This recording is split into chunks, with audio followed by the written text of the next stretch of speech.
Welcome back to PLG Spotlight. I'm Matt Gordon. Today we're out here at Bernheim Forest, and I'll tell you, it is one gorgeous day here at Bernheim. If you've never been out here, you have got to make the trip. It's right outside of Bardstown on your way to Louisville. If you don't believe me, here, why don't you take a look? I am Whitney Wurzel, and I serve as the Director of Education here at Bernheim Forest, which means naturally I get to have a lot of fun here on the job.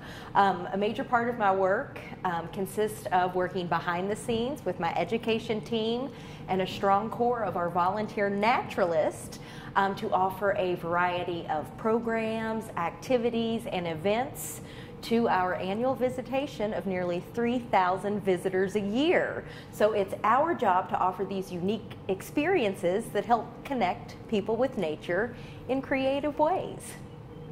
So how long have you been in here? I have been at Bernheim for 7 years now. Although I grew up in the Claremont area, so I have been visiting Bernheim as long as I can remember. After high school, I left Kentucky, and as a young professional, I got my start with the National Park Service.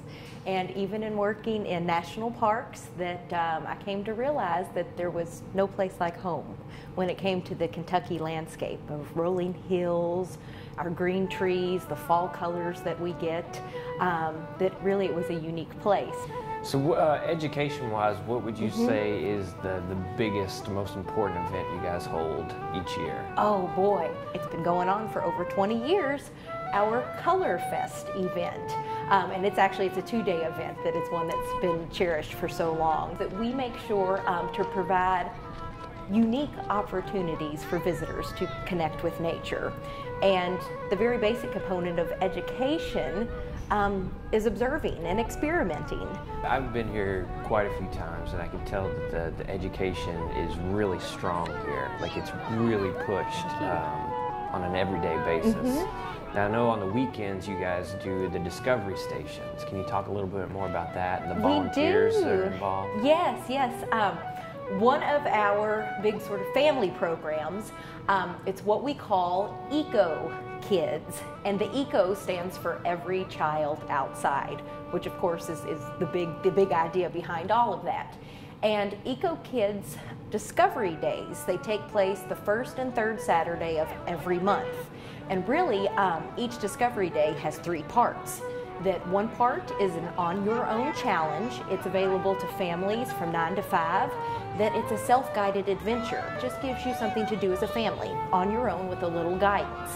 Now, from 1 to 4, each of those afternoons, our volunteer naturalists offer what you mentioned, the discovery stations. And these are sort of tabletop stations that feature everything from wildlife to plants, ecology, and art that provide memorable experiences for families. For instance, we have a frog man, snake man, butterfly lady, and you should just see the delight, especially in children's faces, when they get to interact with not only nature, but grown adults who are so enthusiastic and so passionate. We also offer a free guided hike from 2 to 3 o'clock. And all of our hikes, they take routes that are stroller friendly, so they are welcome to families and, again, kids of all ages. So what would you say personally is your favorite part of Bernheim? I have to be honest, if I get to go out and explore on my own, the first place I would head toward would be one of our creeks. I absolutely love our creek system, our watershed, the health of our water ecosystems, and a big part of our education programming is school field trips, pre-K through 12. And among those, my favorite field trips are the ones where we get to go to the creeks here at Bernheim. So you just mentioned the field trips. Yes. Like, how many field trips do you guys do on a regular basis here? Let's see. Here at Bernheim, our major field trip seasons tend to fall during the spring months and the fall months. which is pretty understandable. You've got Right. the spring plants and the Yeah. fall colors. And we also have a fair number of field trips during the summer that we work with schools that offer summer enrichment programs, YMCA, clubs, other organizations. And all together, annually, we serve between 6,000 and 7,000 students here at Bernheim. We love hosting our local students at Bernheim because this is their forest, this is their backyard, it's their watershed. We want them to learn to appreciate it and to enjoy it from a young age. Can you tell me a little bit more about one of the things that really interests me is the night event? Yes, oh boy. Which I'm dying to come and attend. I haven't done it yet, Yes. but I'm dying to. Our night programs are really something that make us stand out. And our night program options are the best during summer just because we are able to offer a variety of programs. Our hours, they run longer, but we offer multiple options. Every month we offer a full moon hike, which as described takes place by the light of the full moon around Lake Nevin. So that's really quite a treat. We also have a number of programs that focus more on the astronomy. So we have Star Stories evenings, which not only do you do observations, with telescopes, you also learn about the constellations and the mythology. So again, it's that collision of sort of science and imagination in one program. We offer quarter moon hikes, and one that has become increasingly more popular is our Creatures of the Night program. And this is where we focus on nocturnal animals as well as those animals that come out during the twilight. I know in June we have one focusing on fireflies. I encourage everybody to check out the program calendar and get on one of our night programs. You will be very pleased. This summer, that a number of our normal programs, the usual offerings continue, whether that's our Eco Kids Discovery Days, our night programs. We also offer monthly Pollywog play parties, which are for kids 5 and under, first Saturday of every month. We have some other programs that are taking place. During the month of June, we're celebrating National Pollinator Week. So we're offering a couple of pollinator awareness hikes, which of course would be about flowers and our pollinators. We're offering one of our wild edibles of summer. So one of our staff goes into the field to collect wild edibles and then creates food that out of plants that we think of as weeds often. Dandelions, for instance, can be turned into delicious treats. So that's really a unique sort of a program. We're also gearing up for the solar eclipse in August that we're in a spot. Bernheim's a little out of the range to see the total eclipse, but we're going to have it's still going to be optimal viewing. So we're going to have activities the day of leading up to the eclipse viewing and then thereafter, including sun printing. We're going to do sun tea. And if we've got a group, we're going to go on a hike to enjoy the sun's warm rays. So we're really looking forward to that. Hi, I'm Renee Hutchison. I'm the nursery manager at Bernheim Arboretum, and we are here in the Edible Garden. This is its 3rd year being open, and the garden plays a lot of roles at Bernheim. Firstly, food production for our cafe. It's a huge source of education for us, both within horticulture and the education department.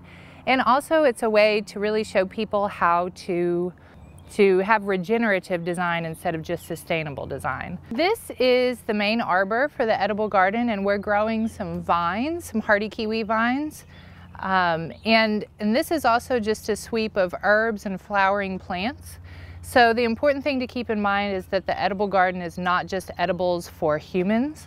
We're also trying to provide edibles for pollinators.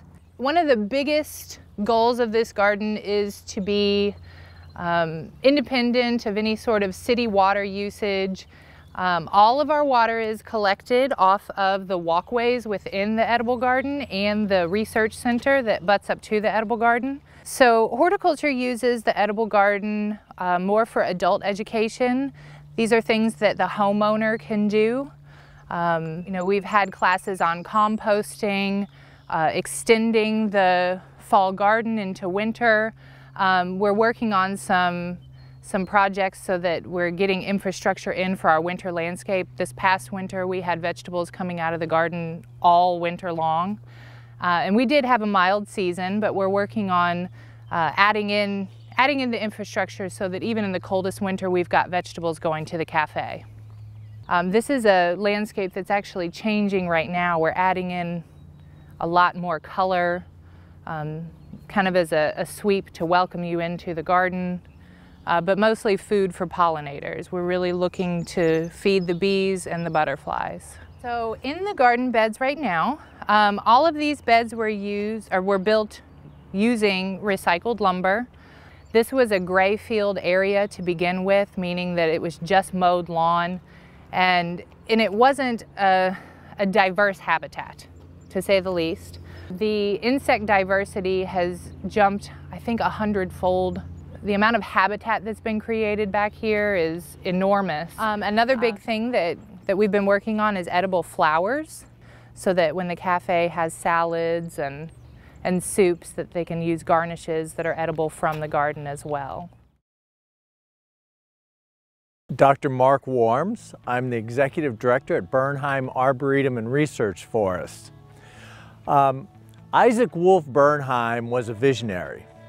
He learned that nature was an equalizer. And I think he may have learned that because he came over to the United States as an 18-year-old immigrant from Germany. And he literally sold notions, goods, on his back, door to door up in New England. He made his way down to Kentucky to meet up with an uncle and then his brother. And like every great Kentuckian, he had a dream, and that dream was to work hard and make it big in the United States. And so what did he do? Well, he and his brother started moving whiskey barrels around. And then they saved up and bought a bigger horse and wagon, and they started moving full whiskey barrels around. And then they decided that the only way to really make big money was to produce the bourbon itself. And so they bought an old distillery and went into business. And so Isaac Wolf Bernheim started the I.W. Harper brand of bourbon. And that quickly became a very popular bourbon, but uniquely, he was one of the first to market bourbon beyond Kentucky. It used to be just a local drink, but he took it beyond Kentucky, in fact, took it international. And the I.W. Harper brand became one of the best-selling bourbons in Japan, for example. So at the age of 65, having lived a great life, he decided that he wanted to give back to the people of Kentucky. And so he bought 12,500 acres of land down here, way far away from Louisville, which is now only a 20-minute drive, by the way. But he bought 12,500 acres of farmed and logged and overgrazed, decrepit land. But the vision was that nature would restore itself. The vision was that people would come to appreciate the beauty of these knobs. The vision was that he would work with the Olmsted design firm and build a place that attracted Kentuckians and those people beyond Kentucky forever. And so he started and endowed the Isaac W. Bernheim Foundation. We then started the Bernheim Arboretum and Research Forest, and that didn't open to the public until 1950. And at that point, it was a place where people could come and picnic and walk and enjoy the lakes and the nature around them. He believed that nature was an equalizer and that all people, regardless of race, creed, or economic status, would be welcome here. And to this day, we practice that. And that was a statement in 1929. So he really understood where the world was going and wanted to make it a better place. So today, Bernheim Arboretum and Research Forest is dedicated to connecting people with nature. And we do that in so many ways. We have arts programs and nature-based education programs. We have public events that are fun and funky, some of them during the days and some of them in the evenings. We have all kinds of educational programs, from gardening to how to build wetlands in some cases. We also conduct research, ecological research, and restore wildlife habitats. What makes Bernheim unique is we wear all of these hats on this wonderful footprint, which has now grown to over 15,625 acres. That's 24 square miles of land. It's larger than the island of Manhattan in New York, but instead of having millions of people, we have millions of trees. And so we're dedicated to getting people outdoors, whether you're in a stroller or you're walking with a walker. We want you out here at Bernheim because nature is part of a vibrant life. And we think that everybody wants to learn and enjoy nature through every phase of life.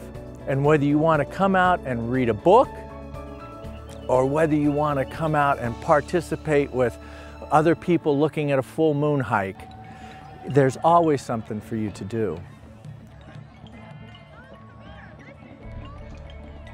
What makes Bernheim unique to me is that I have the joy of being out in nature every day. Pretty much every day I take a walk somewhere. Sometimes it's 10 minutes, sometimes it's for an hour and a half. But I discover the incredible birds that are here. We have the sexiest birds in Kentucky are right here at Bernheim. We have incredible amphibians, from frogs and toads to salamanders. We have wonderful mammals. So, you know, these are things that make Bernheim unique. Because of the size and quality of our forests, we're protecting air and water and land and wildlife for future generations.